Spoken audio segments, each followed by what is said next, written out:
Hello everybody, this is Shannon with Beads and Babble. This is part 2 of our mini series devoted to jump ring making. Today we're going to focus on oval jump rings. The first part we focused on round jump rings. So we're going to go over the tools that we're going to need to create these oval jump rings. We're going to need a steel bench block, or you could substitute these round blocks that I showed you in part 1. A nylon mallet, some flush cutters,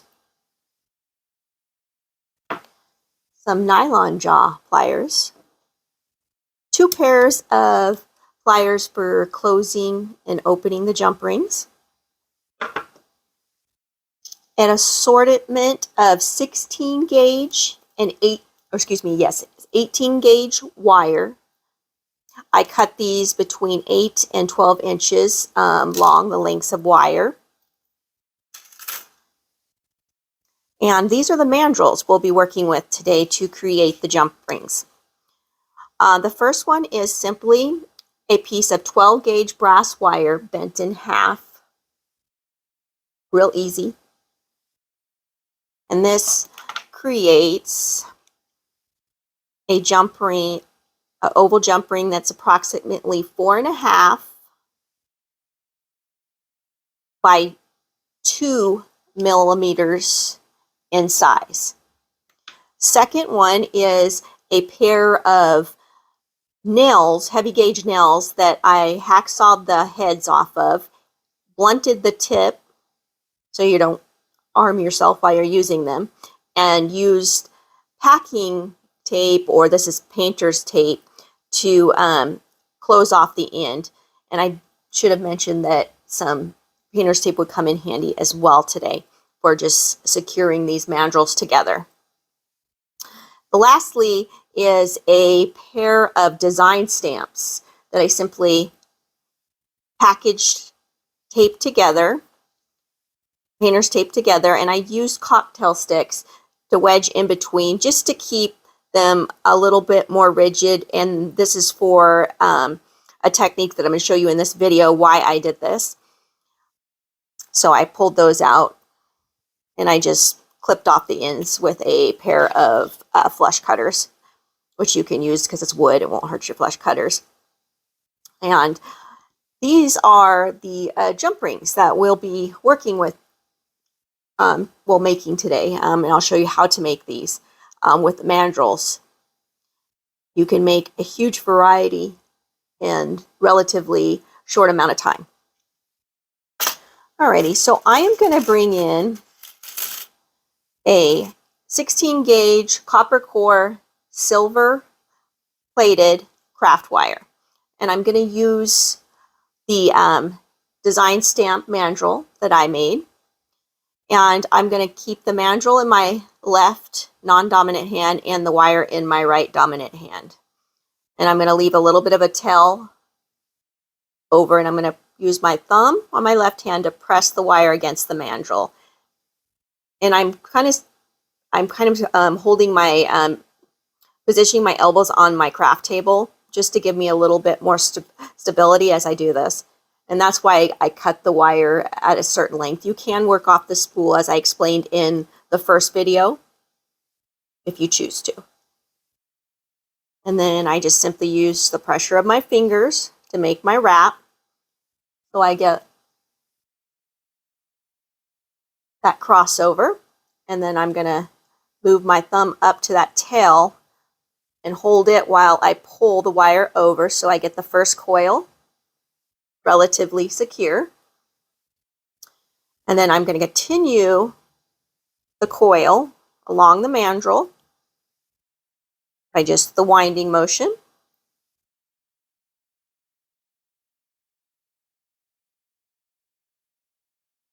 And I usually fold over the tails if I have enough left. So now you have a nice tight coil around the mandrel, just like that, and you're going to slide it off. And this is why it's important to use steel when you're making different shape than round. Round you can use wooden dowels for because it's a round shape. But when you get into the other shapes that I'll be teaching through this series, you'll need steel because the metal will slide off of it easy. If you try to use this with, say, taped together wooden mandrels, the wire will bite into this soft material and it'll be so hard to remove that you'll end up distorting and ruining the coil. So at all costs, I would avoid any soft material for this. And another, you could possibly raid your husband's toolbox for, or drill bit. You can use the non-drill side of the shaft to do coils as well, just for an example of something else to use. So I'm going to bring in the nippers now, the flush cutters, and I'm going to separate the coil, the tail from the first coil, because we don't want that. It's kind of waste. And we're going to cut halfway along the longest side of the oval here. And take your time, line it up, make sure you're not nicking into the next coil. And there you have your first flush cut. Now I'm going to flip the flush cutter so the flush side is facing me and cut another flush cut here. So I have my first oval jump ring. And flip again so the flush side is facing away from me this time. So I can give this end another flush. You can spread this coil apart before cutting, but I find it distorts the shape, so I don't like doing it unless I have to. And now I'm going to flip the flush cutter so the flush side's facing me so I can make my second cut. And there you have your first pair of oval jump rings. Now these will be the size of 14.2 millimeters by 6.6 millimeters. And then you could close them up. You can use your pliers too, but this craft wire is so soft. I'm going to do it with my fingers. Now you can bring in the blocks here, place your jump rings between them, and this will harden them, will not mar the metal, and it will also flatten them. Just flatten them closed, I should say, not the metal, but it'll just close them, and then you can really work that in there. But mostly it's hardening them. So now you have these round. Now I'm going to show you one more step you can do in order to change the appearance of these oval jump rings. So I made this coil earlier, same gauge of wire, using the same mandrel. I'm going to slip this coil back on the mandrel, kind of cleaving it towards the end here. I'm going to bring in the steel bench block. And what I'm going to do is I'm going to lay the mandrel on the steel bench block, hold it with my fingers, bring in the nylon mallet, and I'm going to hammer down on the long side of the oval with it on the mandrel. I'm going to flip it over. And I'm going to do the same on this side.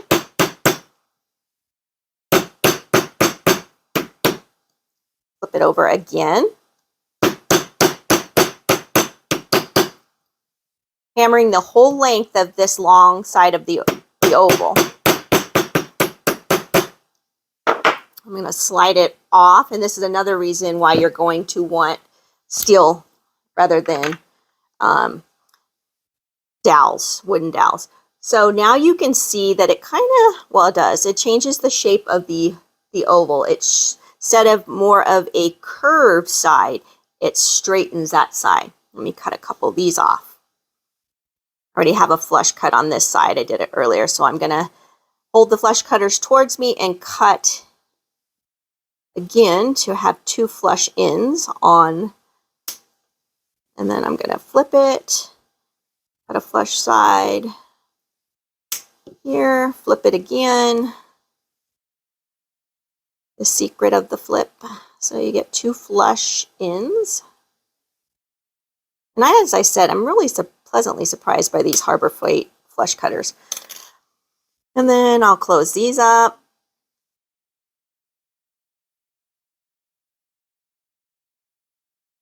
And I will show you, bring them into frame here so I can show you the difference. And then I'll put one side by side.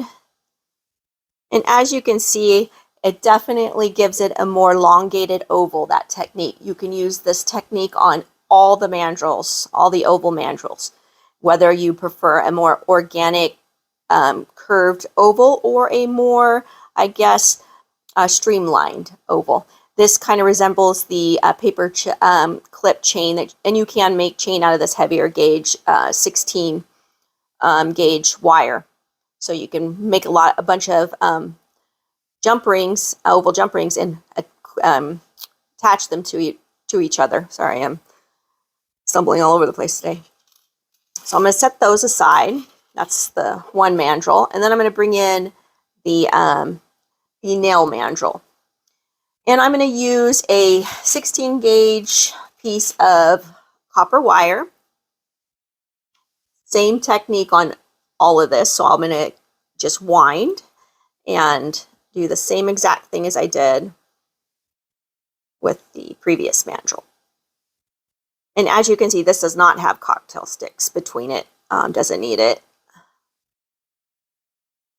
And I'm just holding with my fingers and applying finger pressure. Okay. And then I'm going to slide it off. And there is your oval, and we'll cut off a few of these too. Halfway down the side, flip the flush cutters. So I have 2 flush ends. And I really like making my own jump rings and not purchasing them from the store, just for the simple fact that you can make them on the fly. And also what is nice about making your own jump rings too is the quality. Your quality assurance is much better when you're making them, because I noticed a lot of times when you buy them in the store that they're not flush cut on both ends. Like there'll be a pinched in rather than a flush cut in. And they're just simply not taking the time to flush cut both sides. And then when you go to do it, it distorts the jump ring because you're taking off material. And so when you close it, you're having to distort the metal in order to close it. But there are those two. Now I'm going to bring back the coil and I'm going to flatten the sides. I'm going to cut this tail off though first.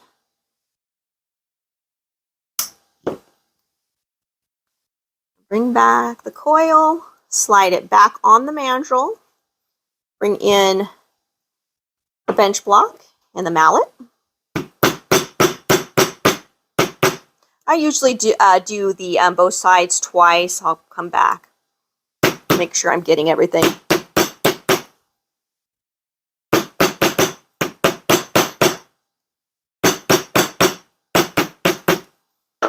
And then I'll slide it off.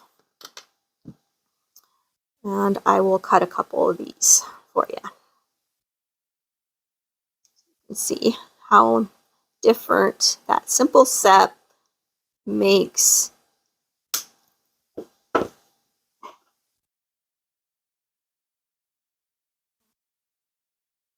I cut that wrong, sorry. Wasn't paying attention to my own instructions.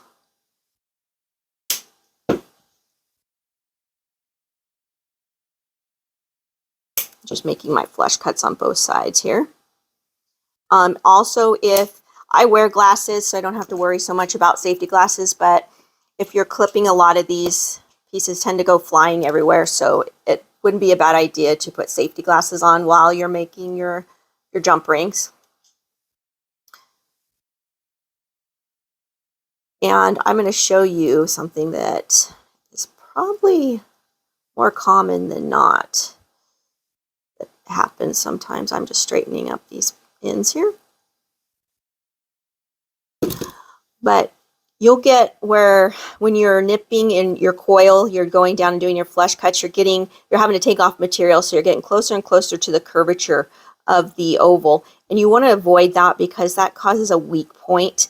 So this one is good. The cut is here in the center. This one, it's okay, but I don't really like it.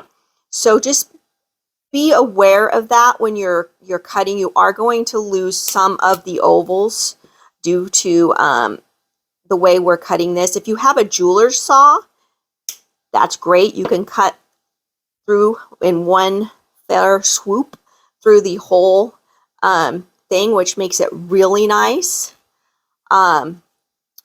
If you don't, you'll have to continue on with this particular technique, and you're going to lose some of the material. So this one, I didn't like that one. All right, I'm gonna move that one out, and I'm gonna close this one up. And I'm just walking the ends together. But you get a little bit more, and you can hammer these a little bit more flush against the mandrel in order to get a more a more straight angle on the long side of the oval too. So I'm going to bring in lastly this little mandrel that I made out of the 12 gauge. And I am going to use 18 gauge copper this time. Since it's a smaller oval, you don't have to use as heavy gauge. You can use the 16 gauge if you choose. You don't have to, but as for gauges of wire, as I said in the first video, I do not like using anything less than 18 gauge to make jump rings, but you know, I understand that sometimes you have to in order to get it through certain chain links and stuff like that. And what I'm doing here is the same exact technique. I'm just starting that first coil, and I'm just wrapping around the mandrel. Make sure I can get it off here. There we go. I'm going to slide it off. Oh, and when you're using this mandrel, do not wrap with this rounded in as your slide off point, because it's not it. The wire will flex a little bit, and this is going to be bigger than the coil down here, and it will not come off. So you'll always wrap towards the open end. Little tip. You know why I know that? Because I've done it. So we're going to cut a few of these here at the halfway point.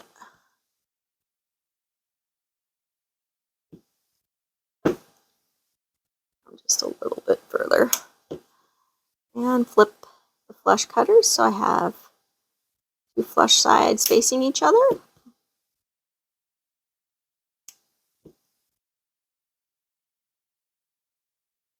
And you really do not want a pinched in on your jump rings. They will not close properly, and your connection will not be as secure. And then you'll close them up.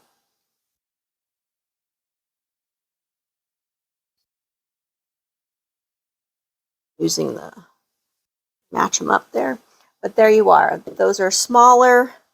You can also use the bench block and mallet technique on this as well, where you can put it back on the mandrel.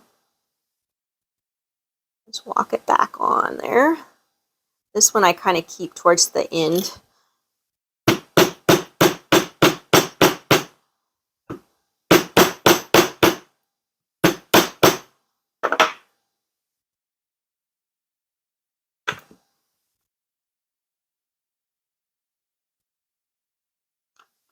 And you would never get it off. I'll bring in walk it down.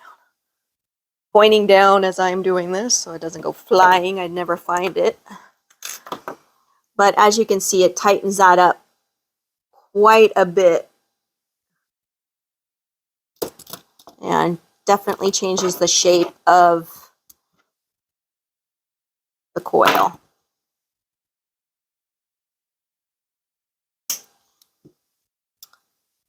few of these.